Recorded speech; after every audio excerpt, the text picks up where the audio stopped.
തെളിവുകളുടെ അടിസ്ഥാനത്തിലല്ല വിശ്വാസം നോക്കിയാണ് ബാബറി മസ്ജിദിന്റെ സ്ഥലം ക്ഷേത്രഭൂമിയായതെന്ന് എളമരം കരീം എം പി. രേഖ നോക്കിയാണ് കോടതി വിധി പറയേണ്ടതെന്നും അല്ലാതെ വിശ്വാസം നോക്കിയല്ലെന്നും എളമരം കരീം പറഞ്ഞു. വിധിയുടെ യുക്തി ചോദ്യം ചെയ്തത് CPIM മാത്രമാണെന്നും കേസിൽ വിധി പറഞ്ഞ ജഡ്ജി പിന്നീട് MP ആയെന്നും എളമരം കരീം കൂട്ടിച്ചേർത്തു. 1947 ശേഷം 48 തർക്കമുണ്ടായപ്പോൾ ബാബറി മസ്ജിദ് ശ്രീരാമ ജന്മസ്ഥലത്താണെന്നുള്ള ആക്ഷേപമുണ്ടായി. തെളിവുകളുടെ അടിസ്ഥാനത്തിലൊന്നുമല്ല, വിശ്വാസത്തിന്റെ അടിസ്ഥാനത്തിൽ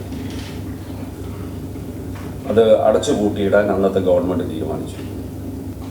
ആരുടേതാണ് ഈ സ്വത്ത് എന്നുള്ളതാണല്ലോ കേസ്. രേഖ നോക്കിയിട്ടല്ലേ കോടതി വിധിക്കേണ്ടത്, വിശ്വാസം നോക്കിയിട്ടാണ്. ഈ വിധി ന്യായത്തെക്കുറിച്ച് പരസ്യമായ ഒരു വിമർശനം ഉന്നയിച്ച ഇന്ത്യ രാജ്യത്തെ ഏക രാഷ്ട്രീയ പാർട്ടി CPIM മാത്രമാണ്. വിധി കഴിഞ്ഞ് 1.5 മാസം കഴിയുമ്പോൾ ചീഫ് ജസ്റ്റിസ് റിട്ടയർ ചെയ്തു.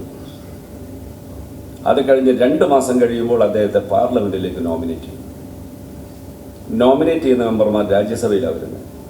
സർക്കാരിൻ്റെ സൗജന്യമാണിത്. നോമിനേഷൻ അവകാശമൊന്നുമല്ല.